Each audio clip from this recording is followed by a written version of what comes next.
Doctor कौशल कांत मिश्रा से, जो primase अस्पताल में प्रैक्टिस करते हैं। और डॉक्टर कौशल के बारे में मैं बताना चाहूँगा कि कोरोना बीमारी जब से भारत और विश्व में फैला है, तब से इन्होंने उस पर पैनी नज़र रखी हुई है।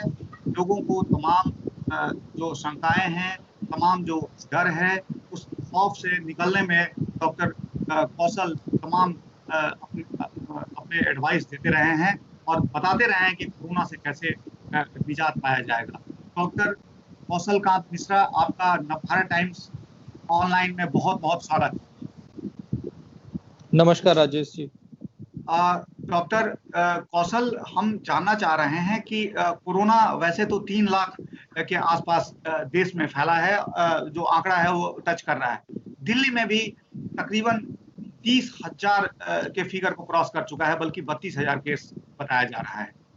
दिल्ली में इस बात की को लेकर चर्चा भी है कि शायद कम्युनिटी ट्रांसमिशन हो चुका है। तो ऐसी स्थिति में लोगों के मन में कहीं ना कहीं डर तो है ही। लोग मुकाबला भी कर रहे हैं, सरकार के इंस्ट्रक्शन का फॉलो भी कर रहे हैं, सोशल डिस्टेंसिंग का पालन भी कर रहे हैं, लेकिन फिर भी डर लग रहा है बाहर निकलने में। तो क्या ये जो जिस तरीके से स्प्रेड हुआ है, इसका कहीं आपको अंत नजर आ रहा है? देखिए राजेश जी, जो भी ग्लोबली जितनी भी पैंडेमिक आज तक फैली हैं, अगर उन सभी को देखें, हम उसकी एनालिसिस करें, तो उससे यही लगता है कि जो भी वायरल पैंडेमिक्स होती हैं, उनकी जो टोटल लाइफ साइकिल होती है वो करीब 1 साल से लेकर 3 साल के बीच में वेरी करती है, जिसका अगर हम एवरेज निकालते हैं तो करीब करीब 1.5 साल तक जाता है। और अगर हम ये कहें कि जिस तरीके से कोरोना का अभी डिफरेंट कंट्रीज में जिस तरीके से राइज हुआ और फॉल हुआ, इस तरह से मुझे लगता है कि कम से कम इसका स्पान 1 साल तक तो चलेगा ही। यानी कि अगर हम ये मान के चलें कि फरवरी के महीने में, मार्च के महीने में पहला केस हमारे देश में आया था, तो मार्च से लेकर जनवरी, मतलब ये पूरा साल तो मुझे लगता है कि कोरोना में ही जाने वाला है। हाँ, ये है कि अभी हमारे देश में राइजिंग ट्रेंड है। राइजिंग ट्रेंड होने की वजह से हम अभी प्लेटू, या ये कहें कि जिसको फ्लैटनिंग ऑफ कर्व की बात कर रहे थे, वो फ्लैटनिंग ऑफ कर्व अभी तक नहीं आई है। और जब तक फ्लैटनिंग ऑफ कर्व नहीं आता है, तब तक हमारे लिए खतरा बना हुआ है। अभी भी हमारे दिन प्रतिदिन केसेस के नंबर बढ़ रहे हैं, यानी कि फ्लैटनिंग आने में अभी टाइम है। और मुझे ऐसी उम्मीद है कि हमारे देश में पीक आने का समय होगा जुलाई लास्ट या अगस्त 15 अगस्त से जुलाई 31 जुलाई के बीच में कभी इसका पीक आएगा। और अगर वो पीक आता है, उस पीक के बाद ये करीब करीब 3 से 4 महीने तक फ्लैट होगा और फिर उसके बाद डाउन करना शुरू करेगा। तो अगर हम इस तरह से देखें तो ये पूरा साल ही फैला रहेगा। हाँ, ये है कि जब तक ये फ्लैटनिंग नहीं स्टार्ट होती है, तब तक आपके माध्यम से, एनबीटी के माध्यम से सभी दर्शकों से ये रिक्वेस्ट है कि आप अपनी लाइफ को नॉर्मल मत समझिए।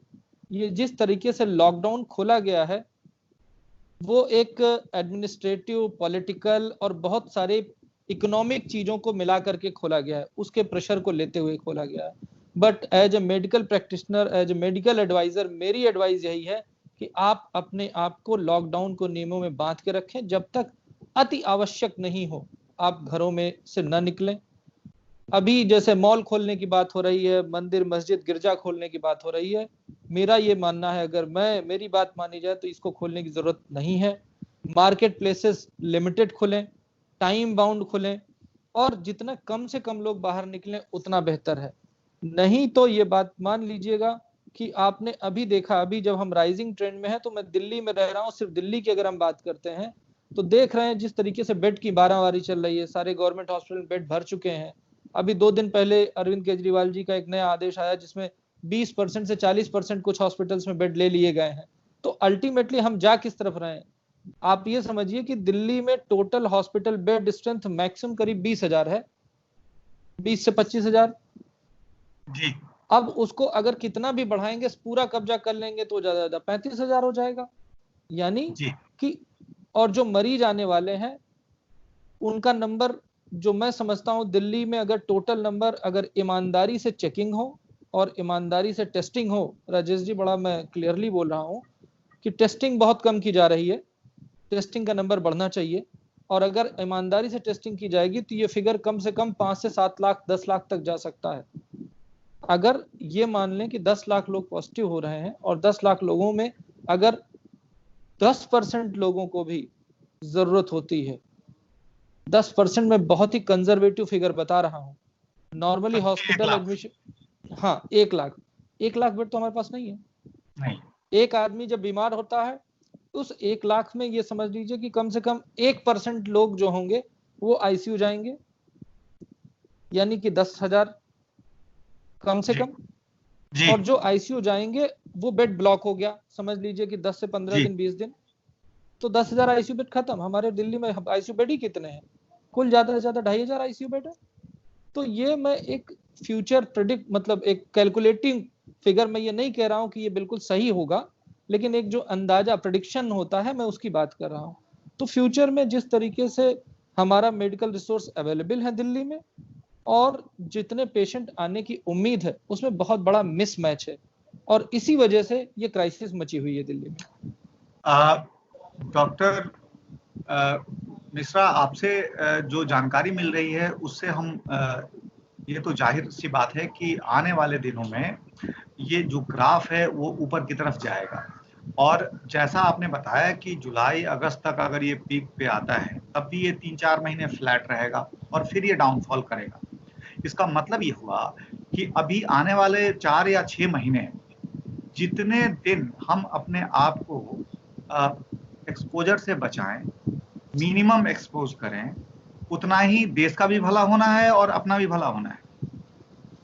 हाँ जी, इस समय अगर कोई भी आदमी देश की, समाज की और अपनी मदद करना चाहता है, ऐसे बहुत कम चीजें होती हैं जिसमें आप अपनी मदद करें और देश की मदद होती है, पर ये एक ऐसी चीज है कि अगर आप अपने आप को हेल्दी बचा पाते हैं तो आपने अपनी मदद की, आपने परिवार की मदद की, अपनी सोसाइटी की मदद की और अल्टीमेटली आपने अपने देश की मदद की।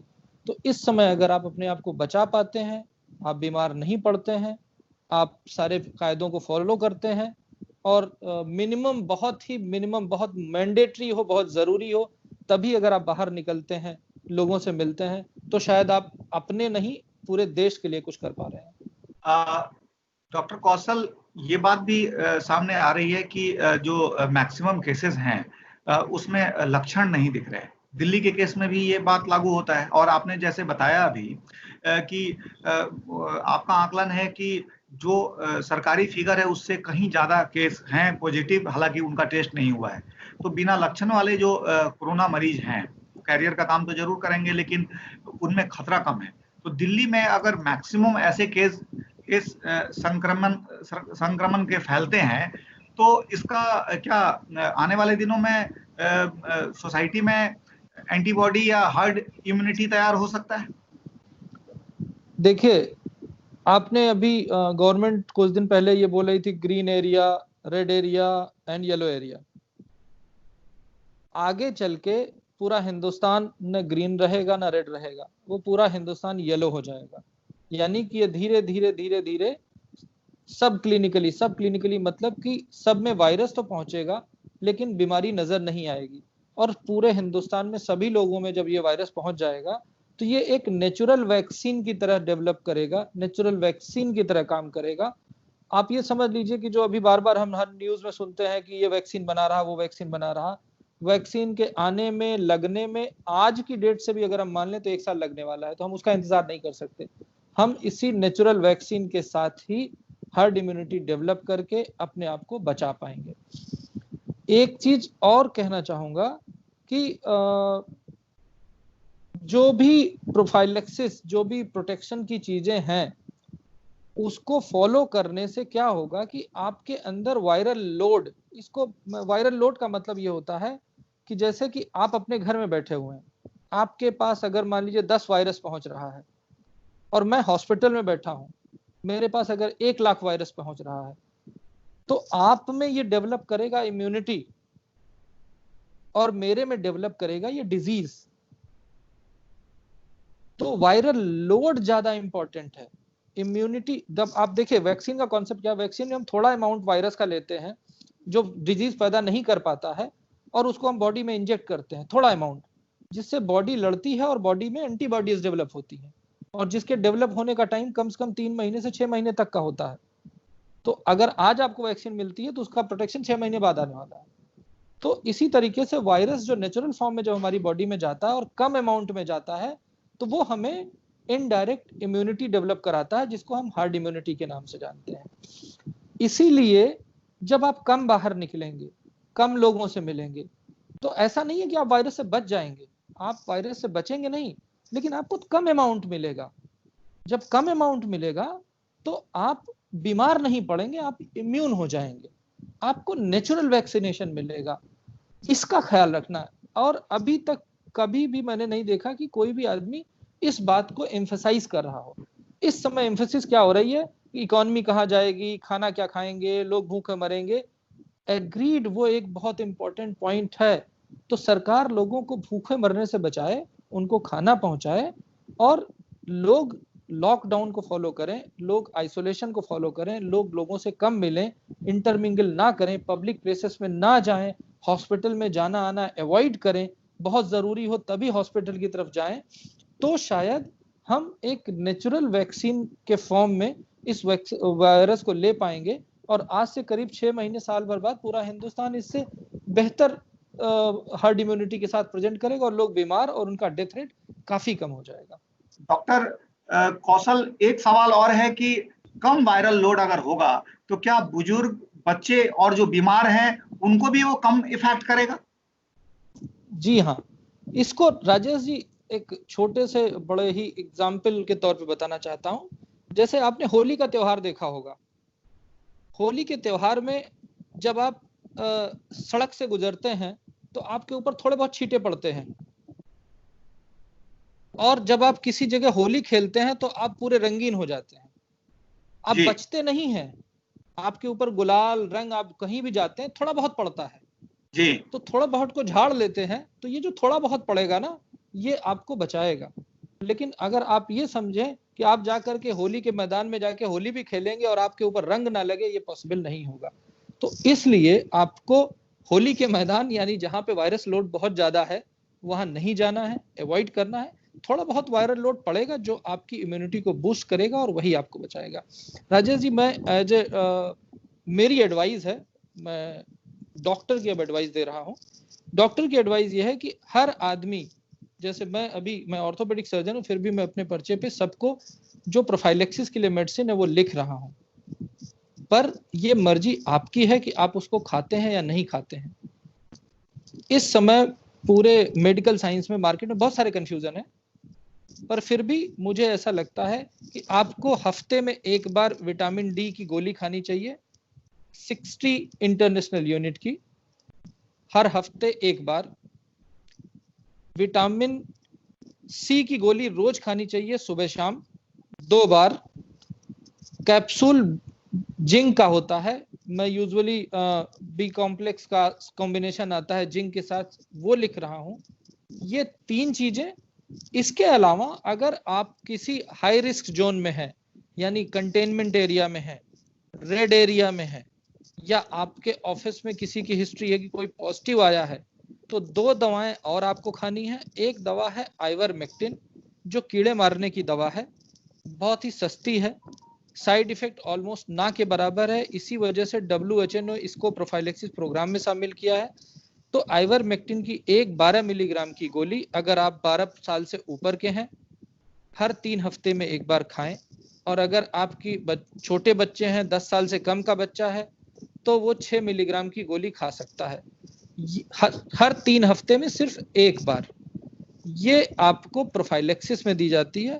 और अगर कोई हाई प्रोफाइलेक्सिस जोन में जाता है, उसके लिए जो ICMR की ही गाइडलाइन के अकॉर्डिंग HCQS, हाइड्रोक्सी क्लोरोक्वीन की टैबलेट आती है, उस टैबलेट को खाया जा सकता है।